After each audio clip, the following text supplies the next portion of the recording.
देखिए आपने क्या मांगा, इसके कुछ वीडियोस मैंने देखे हैं। वाह।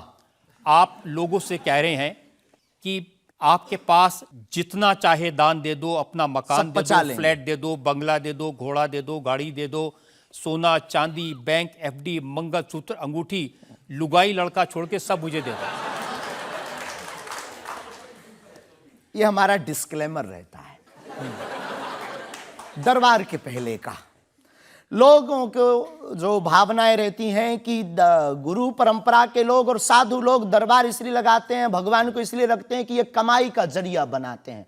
और हमने अपने दरबार में बैनर लगा करके, वो माइक पर ठोक करके बोलते हैं कि यहाँ किसी भी प्रकार का शुल्क, फीस, दक्षिणा नहीं लगता।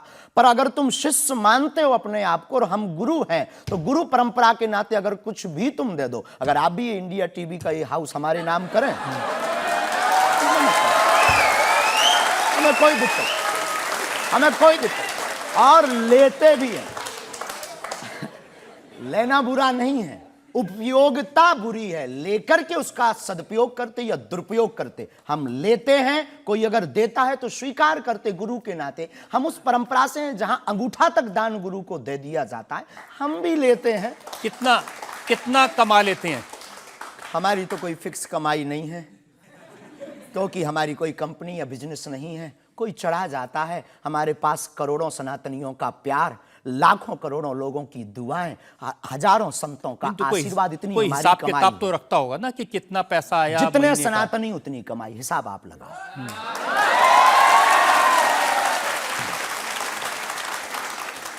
ज्यादा बातें इसलिए होती हैं कि आप जो स्टंट करते हैं पब्लिसिटी के लिए, आप ऐसी ऐसी बातें कह देते हैं। आप कहते हैं कि बिना वीजा के हनुमान जी रावण की लंका में घुस गए थे।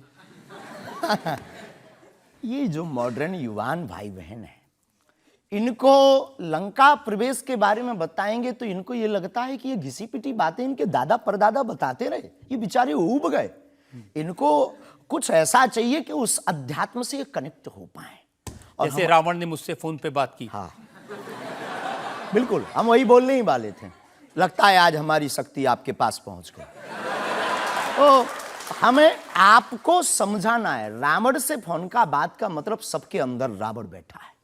कोई ऐसा दुनिया में नहीं जो गलत कृत्य देख रहा, गलत कर रहा और सच जानते हुए चुप है, वो रावण की दृष्टि का आदमी। तो हनुमान जी लंका गए, इसको इन युवानों को कैसे जोड़े? इन्हें तो वीजा, पासपोर्ट, फॉरेनर ये शब्द पता है। तो इनसे कनेक्ट करने के लिए हमारा अध्यात्म इतना विशाल और इतना अथाह है कि उसमें कुछ भी आप डाल दो वो आप सोच रहे हैं कि आपको अध्यात्म पता है, इनको नहीं पता। इस देश की जनता को आपसे ज्यादा अध्यात्म पता है। ऐसा हमने नहीं कहा। हाँ। हमें अपने हिसाब का पता है, उन्हें अपने हिसाब का। वो अपने में श्रेष्ठ हैं, हम अपने में अब जो कोशिश कर रहे हैं विद्यार्थी। हमने ऐसा कभी नहीं कहा कि हम श्रेष्ठ हैं, और ये आरोप हमें नहीं लगता कि ठीक है। आपका ये कहना कि मेरे पास एक गधा है जिसमें वाईफाई है और वो प्लेन में भी वाईफाई चलता है, ये मजाक की बातें नहीं है। लोगों की दृष्टि से, भावनात्मक दृष्टि से देखा जाए तो ये बहुत गहरा विषय है। मजाक की दृष्टि से अगर कोई देखेगा तो देखो, जाकी रही भावना जैसी प्रभु मूलत देखी तिन तैसी। भगवान की कोई लीला को सिर्फ रास लीला को उठाते हैं, लेकिन हम तो महाभारत भी उठाते हैं। तो अपनी अपनी दृष्टि है, हम ये मजाक में नहीं कहते। हम उनको बताना चाहते हैं कि हमारे देवी देवताओं से जो हमारे इष्ट की परंपरा की जो निशानी है वो अगर नज़दीक रहे, गुरु की निशानी अगर नज़दीक रहे, माता पिता की बातों की निशानी नज़दीक रहे, तो बेटा कभी गलती नहीं करेगा, वो चार चांद लगाता रहेगा। शास्त्री जी, इसको कहते हैं आप अंधों के शहर में आईना बेचने की कोशिश कर रहे हैं। ऐसा हमारा भाव नहीं है, अपितु हमारा भाव ये है कि उस केवल वाईफाई को हम बताते नहीं, उसकी महिमा भी बताते हैं, और दरबार में आने वाले लोगों को उसकी महिमा का अनुभव भी कराते हैं। तो फिर वो जो बात मजाक की है ना, वो फिर अध्यात्म, आस्था, ईश्वर से जुड़ करके नास्तिक भी आस्तिक बन जाता है। देखिए, आपको भोले भाले लोगों को बताना चाहिए कि भाई ये मैं मजाक में कह रहा हूँ, विनोद हम कहते हैं, और ये मैं असल में बहुत बार बोलते हैं विनोद हम कर रहे हैं, हम बहुत बार बोलते हैं। अब कोई हमारे विनोद को सीरियस ले ले तो वो उसका निजी अनुभव है। तो अब मैं लोगों को बता दूं कि एक बार बगैर टिकट पकड़े गए थे आप रेलवे में। हाँ, ये तो बताना चाहिए। बिल्कुल पकड़े गए थे, लेकिन ये भी बताइए कि हम टीटी से ही 1100 रुपया लेकर आए थे। उसी टीटी से लेकर आए थे, और जिस वाईफाई की आपने चर्चा की उसी वाईफाई की दम पर उसके बाप का नाम बताकर लेकर आए थे। इसी तरह की बातें कह के ऐसे दिखाते हैं जैसे चमत्कार कर दिया, जैसे मेरे ऊपर हनुमान जी की बहुत कृपा हो गई, मैं भविष्यवक्ता हूं, और फिर जो भोले भाले लोग हैं वो प्रभावित हो जाते हैं। हमने कभी एक नहीं दावा किया कि हम चमत्कारी हैं। आज भी आपकी अदालत में हम कहते हैं कि हम कोई चमत्कारी नहीं है, हम कोई ईश्वर नहीं है, हम कोई महात्मा नहीं है, हम एक आम इंसान हैं।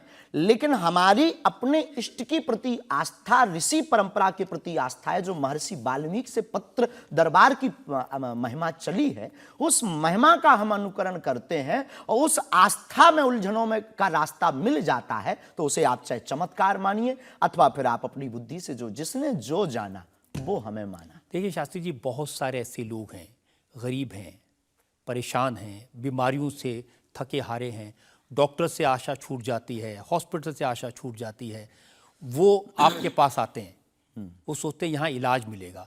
किसी का बच्चा बोल नहीं सकता, किसी का बच्चा चल नहीं सकता, वो लोग बड़ी आस्था विश्वास लेके, जो मैंने जानकारी हासिल की, वो आते हैं, सोचते हैं कि यहाँ से शायद उन्हें कोई रास्ता दिख जाएगा, और उन्हें मिल जाता है। जो आते हैं श्रद्धापूर्वक आते हैं। देखो, जिंदगी में अगर वो परेशान है और डॉक्टर से परेशान होकर के या कहीं से भी निराश होकर के आया और उसे कुछ मिले ना मिले, हम ये तो नहीं कहते, जिसकी जितनी निष्ठा उसको उतना हमारे बागेश्वर बालाजी के दरबार में मिलता। और अगर नहीं मिलता, और अगर उसे जीवन जीने की अगर डांडस और सात्तावना मिलती है, तो क्या ये भी कम है?